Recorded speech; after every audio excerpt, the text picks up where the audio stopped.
Cruz Maltins e Cruz Maltinos do nosso Brasil, sejam muito bem-vindos ao nosso canal Jornal Vasco. Me chamo Diego Costa e estou aqui para deixar você bem informado de exatamente tudo aquilo que acontece no nosso gigantesco Vascão da Gama. Beleza, rapaziada? Antes de começar esse vídeo, eu vou pedir para você deixar aquele likezinho aí maroto aí, que ajuda a gente aí a disseminar esse vídeo aí, para mandar esse vídeo para a rapaziada que curte o Vascão, e também se inscrever no canal para poder ajudar a gente chegar aos 1000 inscritos. E se você for possível aí também, mandar esse vídeo aí nos grupos de WhatsApp aí que vocês conhecem aí, que fala do nosso gigantesco Vascão da Gama. Peço também você ativar o sininho para você receber as nossas notificações aí todas as vezes que a gente lançar o vídeo, né, para o YouTube poder entregar a vocês. E vambora as notícias aí, que é o que nos interessa. Hoje está muito cheio de notícia bacana aí, então fica aí até o final do vídeo para você saber exatamente tudo aquilo que acontece no nosso gigantesco Vascão da Gama. Beleza, rapaziada?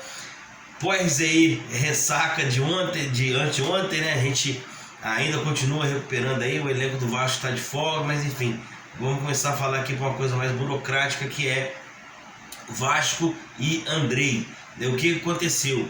O Vasco pagou uma parcela que estava devendo ao Andrei, né? Isso já tinha algum tempo. O Vasco pagou essa parcela para o Andrei, né? E pediu um novo parcelamento, porque não estava conseguindo pagar, parece. Isso isso dentro do mundo dos negócios é um pouco normal, mas soa mal, tá? Soa mal, não vou passar a mão na cabeça aqui. Soa muito mal para uma empresa que acabou de chegar e vem aí comandando o futebol do Vasco, que no caso é a 777 Práticas, né? Ela já foi dividida aí algumas vezes. Esse já é o reparcelamento, não é a primeira vez que se pede um reparcelamento dessa dívida com o Andrei, mas o Vasco vem honrando aí, pagando com um pouco de dificuldade, mas vem pagando, né? O Vasco teve que abrir os cofres aí para poder trazer jogadores importantes aí, né, para poder estar ajudando aí o Vasco a sair da situação que estava, né? E com isso teve que mexer os pauzinhos para segurar de alguma forma a maneira de pagar essa dívida com um pouco mais de calma. Como que foi feito isso? Foi assinado o contrato de imagem do jogador, que envolve aí mais ou menos 662 mil reais do Vasco, que deve ao jogador, né? E mais os 30% lá, que enfim, esse é o valor que o Vasco deveria ele, e está parcelando aí, né, essa dívida com o jogador. No caso, o Vasco deu aí um sinal de 30%, que foi de 198 milhões no caso, né? E segundo o documento da UOL, teve o acesso ao documento. Isso foi sim provado ali em matéria, enfim, tudo isso que a gente está falando aqui agora. Depois o Vasco inseriu aí no bolo de 20 milhões e pouco aí que o Vasco conseguiu, de alguma forma, essas custas contratuais, inseriu esse valor ali. Enfim, no final de tudo chegou ali basicamente aí com essa grana não sendo repassada ao Andrei. Com isso o Vasco pagou uma parcela, essa de 62 mil, e ficou aí o restante para trás. O Vasco está correndo atrás para poder pagar, pagou essa parcela e fez um reparcelamento para poder pagar o Andrei um pouco mais para frente. Acho que o Vasco tem que encerrar isso logo, para não ter muito vínculo mesmo com os agentes do Andrei, porque já tentaram acionar o Vasco na justiça. Enfim, mesmo sabendo que a 777 está honrando com um pouco de dificuldade, sim, mas está honrando aí os pagamentos. Eu acho que tem que pagar isso logo, para zerar isso logo, para não ficar dando muita trela aos agentes lá do Andrei, né? O moleque mesmo assim não tem nada a ver com isso, né? Jogador de futebol, tá jogando lá a sua bola, né? Então tem que deixar ele para lá e focar ali em estar resolvendo esse problema também, né? Quem trabalhou tem que pagar, e no caso o Vasco vendeu, o Vasco precisa pagar essa rapaziada aí também, né? Vamos lá, rapaziada, falando agora do elenco do Vasco. O elenco do Vasco voltou na terça-feira pro Rio de Janeiro, né? Folgaram nessa terça-feira, no caso, ainda, né? Se representam amanhã, né? Vão se representar hoje, vão se representar hoje, e vai ter ali terça, quarta, quinta, sexta e sábado treinando. No sábado o Vasco embarca para Santos, né? Onde o Vasco vai enfrentar o Santos na Vila Belmiro. às 16 horas lá no estádio do Peixe, né? Então o elenco vai folgou nessa terça-feira passada, né? Trabalha hoje, trabalha quinta, trabalha sexta e sábado, né? No sábado à tarde o Vasco embarca para Santos para poder ir pegar o Santos lá na Vila Belmiro. Os ingressos para a torcida mandante já estão esgotados, né? E o Vasco lançou uma nota aí falando, esclarecendo aí o porquê que só teria 500 ingressos para a torcida do Vasco, que já estão esgotados, né? Para quem esgotou 8 mil na segunda-feira, né? 500 ia ser questão de meia hora, né? Mas o Vasco explicou que os 500 ingressos que foram postos à venda foram pedidos da polícia de São Paulo, uma questão de segurança, né? Uma questão de segurança, não tem nada a ver com o Santos. Com isso, o Vasco vai ter somente 500 torcedores lá, que vocês vão para lá, nos representem e tragam os 3 pontos, que eu acredito muito nessa vitória contra o Santos lá em Santos, né? A venda dos ingressos, né? A venda dos ingressos vai começar nessa quarta-feira, meio-dia. Então você, né, que está vendo esse vídeo agora, corre lá e vai comprar esse ingresso, né? Que quer ir pro jogo, já corre lá para poder comprar esse ingresso aí, que custa R$80 inteira. Se você puder comprar meia aí por ser estudante ou alguma coisa do tipo, para você conseguir meia entrada, representar lá os seus documentos para poder conseguir. Então, somente 500 ingressos estão sendo comercializados para o Vasco, né? Mas vai começar a vender hoje, quarta-feira, né? A partir de meio-dia, assim, na hora que esse vídeo tá rolando aí para você. Beleza, rapaziada?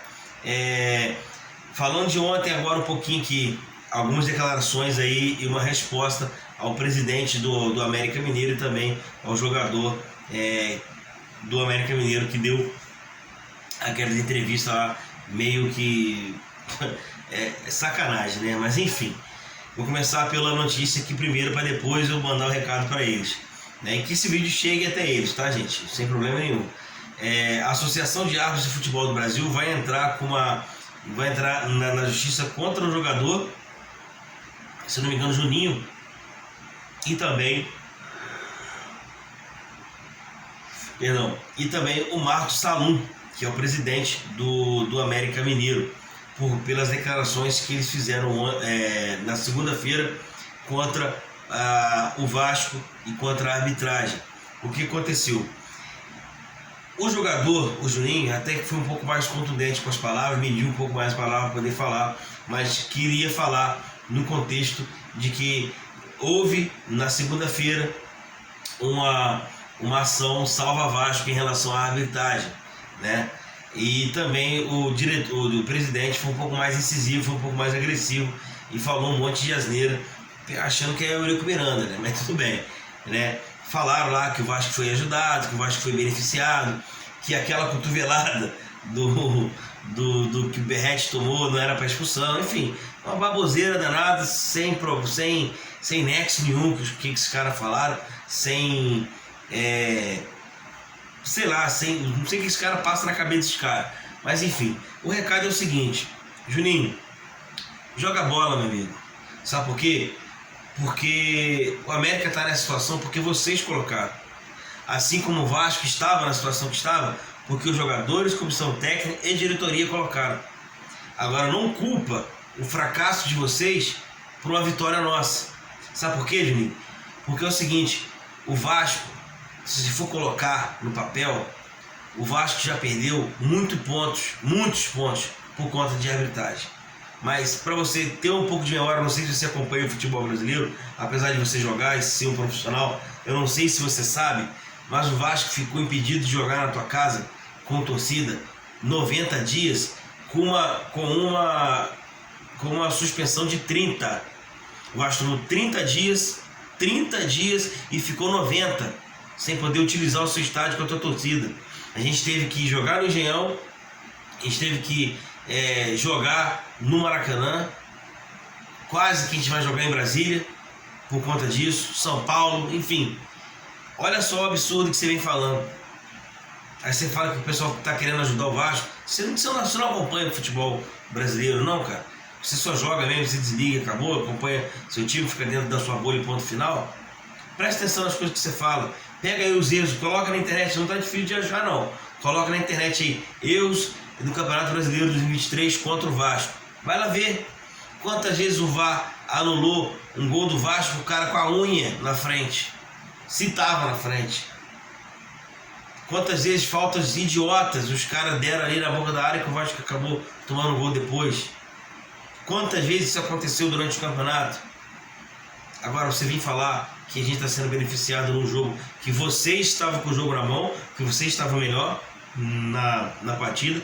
Ao cabaço do seu zagueiro foi lá, meteu a cotovelada para expulsão. Ele não deveria ter sido só expulso, ele deveria ter sido expulso e suspenso por no mínimo 10 partidas, 5 partidas, sei lá, por conta da cotovelada que ele deu no Berrete de propósito.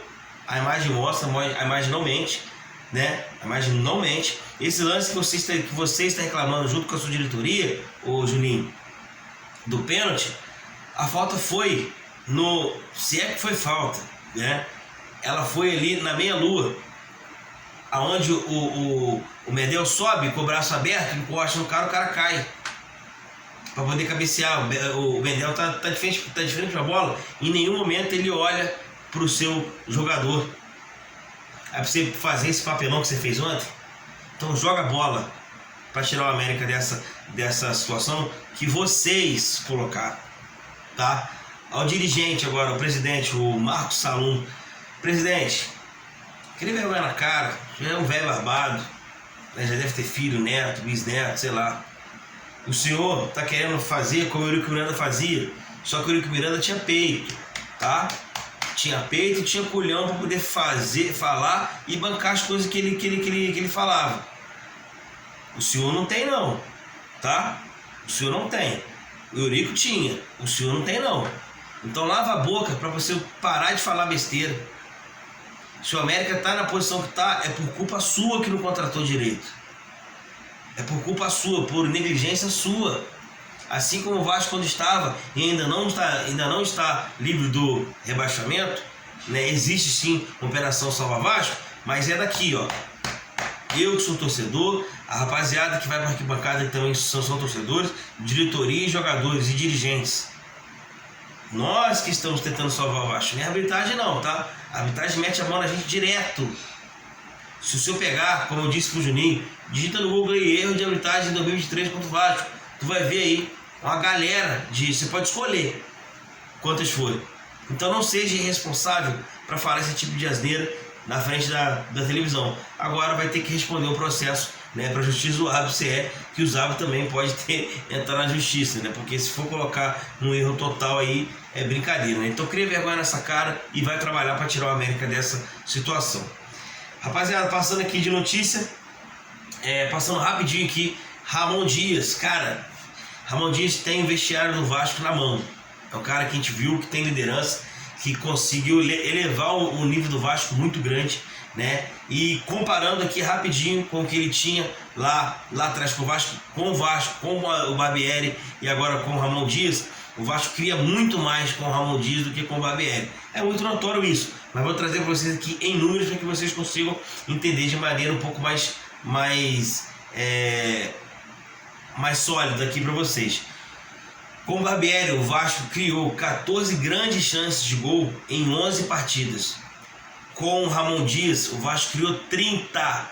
O Vasco dobrou em 10 partidas, com uma partida a menos ainda. Para você ver como melhorou o desempenho do Vasco dentro dessas partidas. Com o Ramon, elevou o nível da equipe. Agora sim, recapitulando aqui o Vasco rapidinho, o Vasco precisava de 3 elementos que agora tem, né? Primeiro, era não ganhar só da rapaziada que estava embaixo. A gente precisava ganhar jogo grande. E aconteceu contra o Fluminense, com sobra, a gente venceu bem o Fluminense. Contra o Curitiba, a gente precisa pegar os times que estão brigando com a gente ali embaixo, numa situação favorável, como jogar em casa, em São Januário, um adversário um pouco mais frágil, vamos dizer assim. O Vasco tem que vencer e vencer com propriedade. E foi o que aconteceu contra o Curitiba. O Vasco foi para cima do Curitiba, atropelou o Curitiba. E a terceira, que também eu acho que passa muito pela confiança dos jogadores, é a sorte na hora de você ganhar um jogo difícil, como foi o jogo de segunda-feira contra o América. O Vasco fez um primeiro tempo horrível, com a expulsão da cotovelada em cima do Berrete. O América trouxe o Vasco de volta para o jogo. A gente não sabe o que poderia acontecer ali naquele intervalo. O Vasco poderia ter voltado melhor e ter conseguido vencer da mesma forma, mas o fato é que a expulsão colocou o Vasco de volta na partida com um pouco mais de facilidade. Com isso, o Vasco ganhou um jogo que ele foi mal, mas ele teve a sorte de marcar no final. Esses três elementos tinha que ter, que antes a gente não tinha. Então agora o Vasco é olhar para cima aí, se Deus quiser. Como o Léo disse no vestiário, no pós-jogo lá nos bastidores, a gente saiu de lá. Agora não tem que voltar mais para aquele lugar. Se Deus quiser vai ser assim. Para encerrar, uma frasezinha do Ramon Dias aqui que ele falou nos bastidores. Corre lá nos bastidores da Vasco TV para você poder ver também, que é o seguinte: abrindo o acho pro nosso vovô aí. O cara tem culhão para poder segurar a bronca aí. Ramon Dias: não podemos jogar assim. Eu não gosto de jogar assim. Essa partida nós ganhamos, saímos, mas vocês precisam dar mais. O Vasco não pode jogar dessa forma. Foi uma partida dura, difícil, mas temos que jogar melhor. Tudo que trabalhamos, vocês têm que fazer. Parabéns ao grupo. Cara, ao mesmo tempo que ele puxa a orelha da rapaziada, ele dá parabéns no final para poder colocar a rapaziada para cima de novo. É esse o vestiário que a gente precisa. É esse o cara que a gente precisa para poder sair dessa situação. Como a gente já saiu, a gente está fora da zona de rebaixamento. Agora ir para Santos, conseguir arrancar pelo menos um empate lá. Se Deus quiser uma vitória, eu acredito na vitória contra o Santos lá. Então vamos com tudo, vamos aí. Descansou hoje, trabalha amanhã, quinta, sexta e sábado e bora para poder vencer o Santos lá na Vila. Beleza, rapaziada? Eu vou ficando por aqui. Volto com mais notícias do nosso gigantesco aí o quanto antes. Tamo junto aí, abraço a todos, valeu!